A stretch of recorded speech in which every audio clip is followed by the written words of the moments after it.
Well, positive momentum is a leader's best friend. Negative momentum, though, is a leader's worst enemy. In the next couple of episodes, we're going to take an in-depth look into what momentum is, how to create momentum, how to sustain it, and how to get it back if you lost it. The title of today's episode is The 4 Factors That Fuel Momentum. Hey, big welcome today to our YouTube leadership community. We're talking all about momentum. We're going to talk about organizational momentum. And in this talk, I actually raised some ideas from a book that I wrote called Lead Like It Matters, 7 Principles for a Church That Lasts. It is written toward church leaders, but I promise this content is transferable. And we want to give away 5 copies of this book. If you'd like to potentially win a copy, just comment in the comment section, I want to lead like it matters. Type that in the comment section, I want to lead like it matters. And I'll be excited to give away 5 copies of this book. We're going to talk about momentum today. I'm going to give you a long introduction into organizational momentum, so stick with me. Let's dive in. There are few things more fun than leading with momentum. And there are few things more difficult than leading without momentum. We're going to talk about organizational momentum. What is it? Let's get a working definition. I'm going to define organizational momentum this way. It is the force that propels your organization forward and is greater than the sum of all your leadership, strategy, and resources combined. One more time. It's the force that propels your organization forward. It makes things work better. It makes you look better than you really are. It makes things more fun. It's that force that propels you forward. And it's greater than the sum of all your leadership, strategy, and resources combined.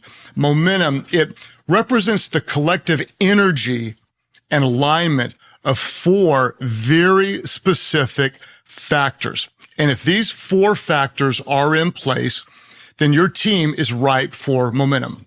But if these 4 factors are absent, you'll very likely face an uphill battle. So you're wondering, what are these 4 essential factors? We're going to get to those soon. But first, let's build a foundation. Now, I'll talk to a lot of leaders who might say, well, I don't think we have very much momentum in our organization. And I hate to be the one to tell you, but if you ever have to ask, do we have momentum? The answer is you probably don't, which raises the question, why don't we have momentum? In our next episode, we're going to get very, very specific about what delays, disrupts, and destroys momentum. Because if momentum were easy to create and sustain, you'd see it everywhere. And honestly, we don't. Unfortunately, there are so many things that we as leaders do that slow momentum or block momentum or even kill momentum. So let's build a foundational understanding. Creating momentum, it takes a considerable commitment. It takes clarity and it takes collaboration from your entire team. Some of you right now, you might be in kind of the startup phase, or honestly, you've got something that's moving and you're trying to create some momentum. Let me just tell you point blank, it takes an excruciating amount of energy and effort to create momentum. Getting momentum is similar to getting a rocket ship off the ground. If you've ever studied it, you know that you have to overcome the force of gravity. And in order to do so, to get blast off, you have to achieve what's called the escape velocity. What is the escape velocity? That is the minimum velocity required to break free from the Earth's gravitational pull.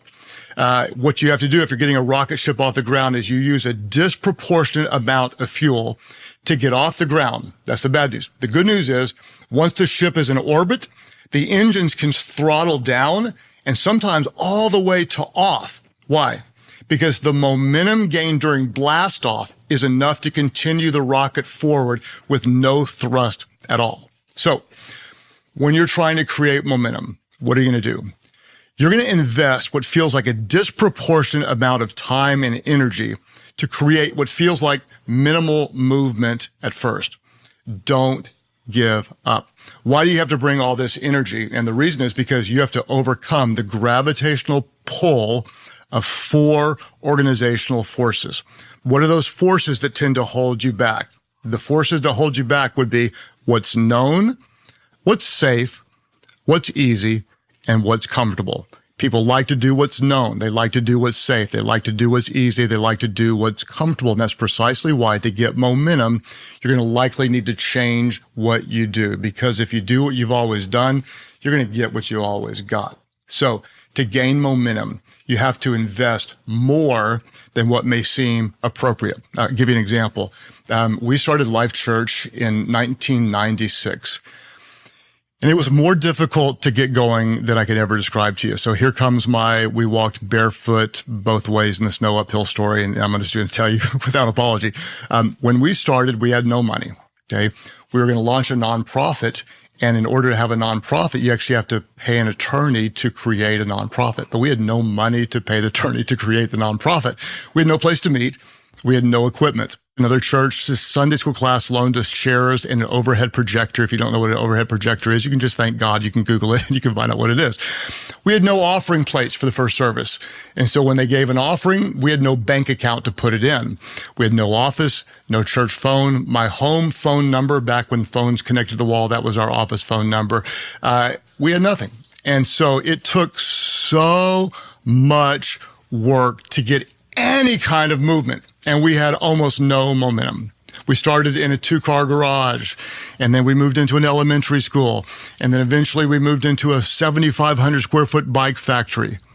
Then 2 years later, something started happening, and we got a little momentum and a little more momentum. And one day we had so much momentum in this little bike factory, we could barely hang on. So what happened between startup and blast off? Let me try to tell you. There were hundreds or thousands of small, painful pushes to overcome the gravitational pull of what was known and safe and easy and comfortable. There were so many long hours and difficult decisions and faith risks and massive effort to overcome, honestly, my own personal insecurities. And I made personal sacrifices that were both public and private. We took risks on people. We tried to develop the people. We had hard conversations. We failed. We apologized. We learned. We regrouped, and we tried again over and over and over again. Don't limit momentum.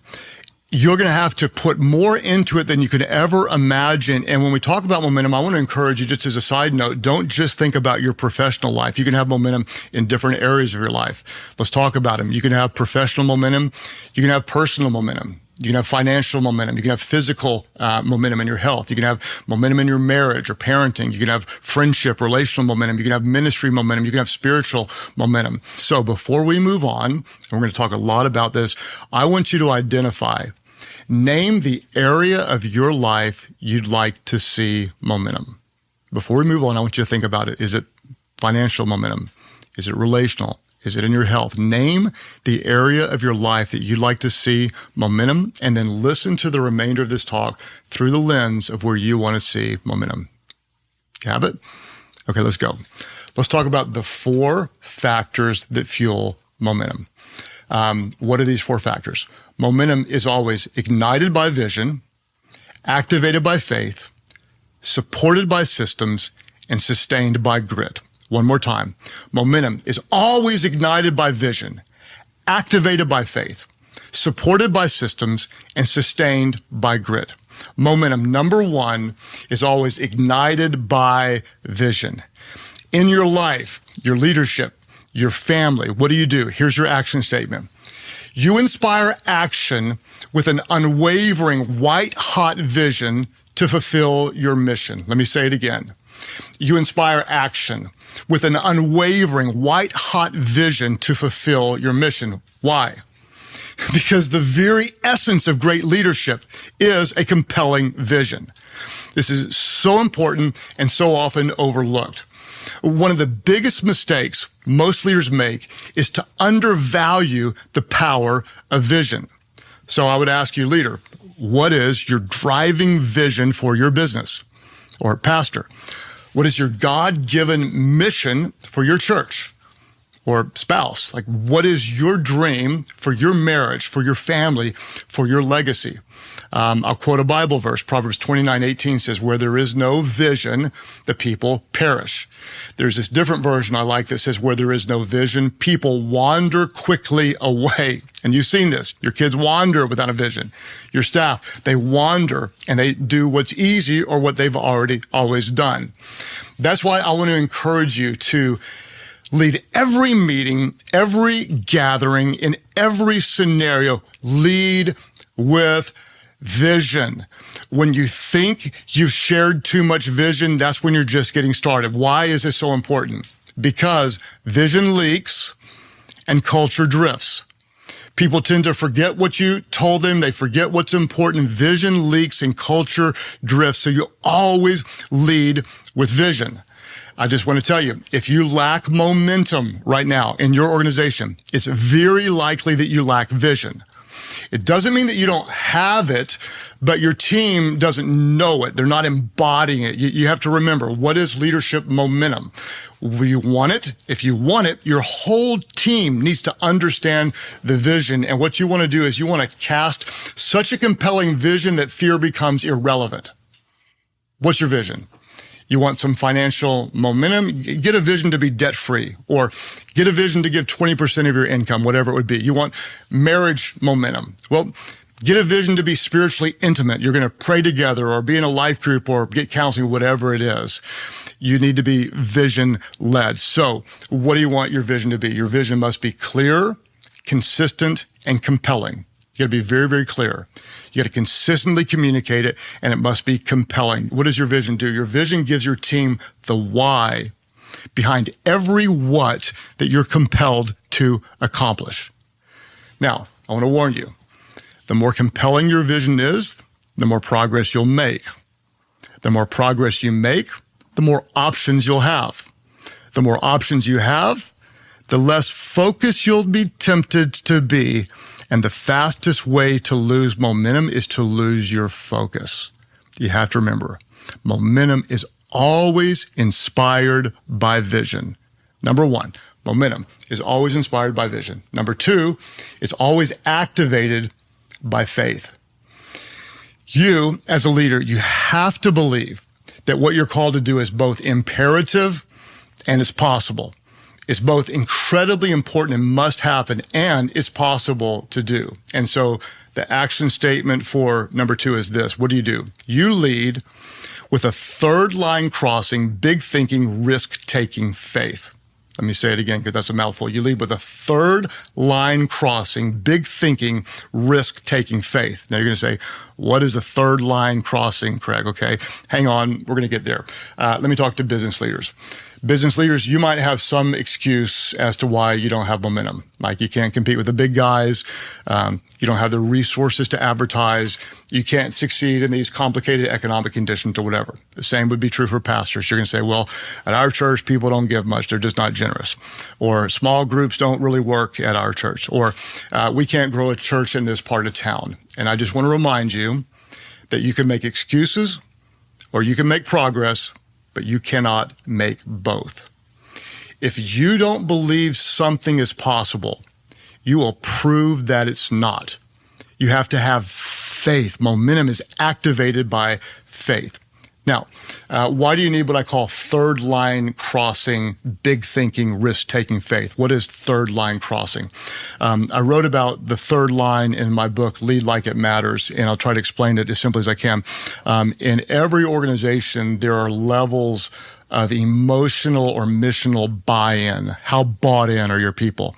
Line number one, people will cross easily, and I call line number one this, I believe enough to benefit from it. Like, I'll work here because I get paid and it's easy and convenient. It's not a bad job. The people are okay.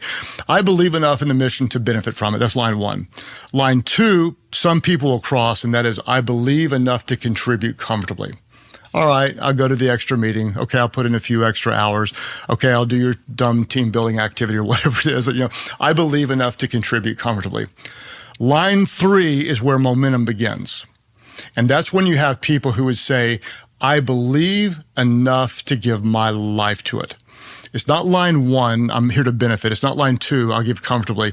It's line 3rd type of faith. I believe enough to give my life to it. That's why I call it third line crossing, big thinking, risk-taking faith. I'll give you an example. Our church started the YouVersion Bible app back in 2008. If you remember what was going on in the world in 2008, there was the housing crisis and the world was kind of falling apart economically. Well, nonprofits did not do well in 2008. And so we were funding this completely by our church, giving it away as we always have, creating a brand new app. And it took more faith than you could ever imagine. It was third line all in. Somebody's got to do something about this. It might as well be us. The app did incredibly well. It grew like crazy. A couple of years ago, we noticed that new installs were starting to slow down. We had less momentum. I don't typically get as involved because we've got a very capable team, but I recognize if I could get involved to some level, I could help restart momentum. So I asked Bobby Groeschel, who was the founder, to step in again as the CEO, and he made a third line decision and said yes. We added some strategic staff members. We raised some money. We reallocated resources. I am excited to tell you that this year, new installations on the YouVersion Bible app are up 87%. You talk about some Mo. Come on, somebody. That's amazing, Mo. We have 575 million devices that have the Bible app on it. Let me tell you about my vision. I have a vision that in 10 years, and the faith to believe that the Bible app will be on 2 billion devices. Our whole team believes this is important, and our team believes this is possible. Did we have this kind of faith when we started? And the answer is no way, never, never, never. All we had was the faith to start and then the faith to take the next step. Start where you are, think big, but start small. And here's what I want you to do. I want you to lead with a third line crossing, big thinking, risk-taking faith. Because momentum is fueled by vision. It's activated by faith. Number 3, it is supported by systems. Momentum is supported and sustained by the right systems. So how do you lead? And here's your action statement. You create the intentional systems that support, sustain, and propel your mission forward. Let me say it again. You create the intentional systems that support, sustain, and propel your mission forward. Now, why does this matter? This is really simple. But the right and intentional systems will create and sustain momentum, and the wrong and unintentional systems will kill momentum. What is a system?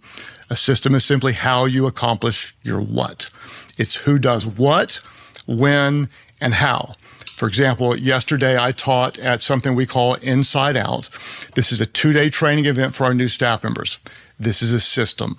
It's a system where we teach our behaviors and communicate our values to new staff members. It's a system. It's a system designed to develop strong and effective leaders. What I want you to see is this is not an accidental system. It's an intentionally created system designed to bring about specific results. You may say, we don't have systems here. And I want to say you have systems. You have them by intent or you have them by default. What are your systems? Your systems are a combination of what you expect and what you allow. So if you don't like the systems you have, change what you expect and what you allow. How do you create the systems that sustain momentum? And let me give you just a real quick thought. The good news is, leaders, you don't have to create all the systems. You've got great people around you who can create better systems than you if you're simply clear on what you expect and reward it when you see it and correct it when you don't. Let me say this again. How do you get great systems? You just be really clear on what you expect. You reward it when you see it and you correct it when you don't. And what will happen? Great people will create great systems. So you start to get some mo. What you want to do is you want to create the systems that sustain the momentum. Why? Because momentum is always ignited by vision. It's always activated by faith. It's always supported by systems. And number 4, momentum is sustained by grit.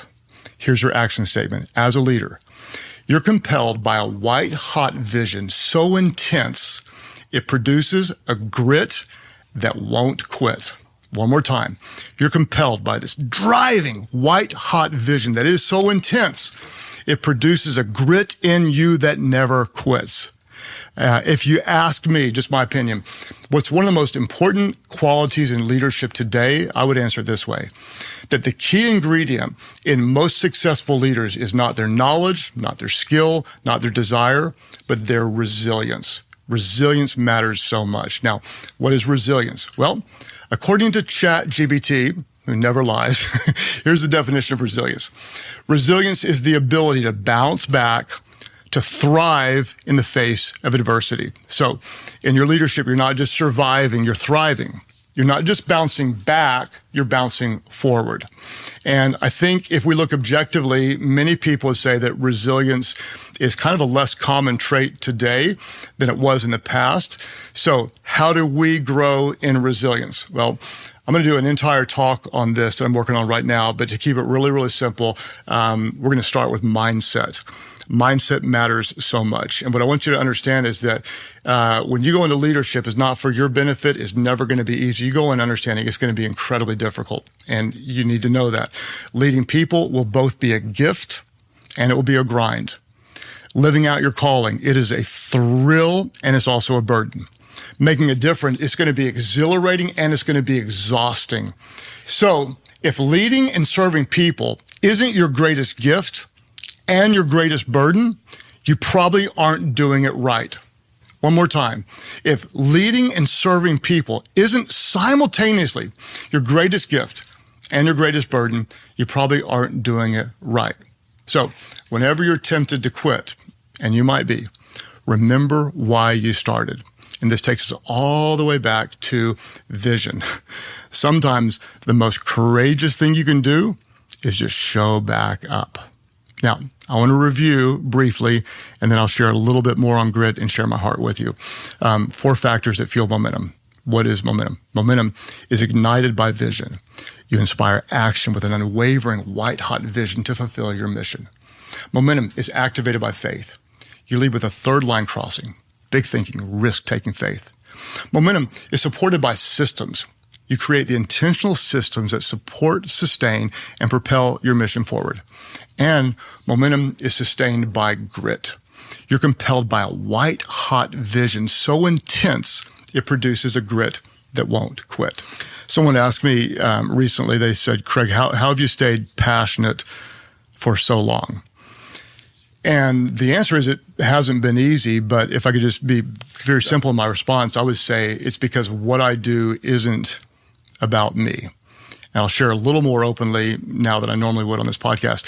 Years ago in college, I hit bottom. I'd done so many things wrong. And when I hit bottom, I looked up and I called on God and got to know a God who loved me as I was and forgave me and transformed my life. And I recognized that God had given me a gift to lead people, something that I didn't earn and didn't deserve.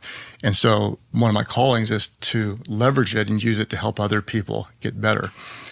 Why do I do this podcast? I haven't taken sponsors. I've not made a single dime. I do this because I believe with all of my heart that I can serve you and help you grow in your leadership. I believe I can help you find that there is so much more in you. And if you get to know the God that I know, he can help you lead even better and love generously and leave a legacy that outlasts you. How do I last? It's a calling to honor God and to serve you. And so with a heart to serve you, I just want to ask you again, in what area of your life do you need momentum? In what area of your life? And here's what I found. There is one area of life that often leads to the most compounding momentum in other areas. If there's one category in my mind that ranks above all of them, it's spiritual momentum. If you can get spiritual momentum, it impacts your leadership momentum and your marriage momentum and your family. It impacts everything. And so I would just ask you this, not just as a leadership coach, but as a friend. I'd ask you, how are you spiritually? How are you spiritually?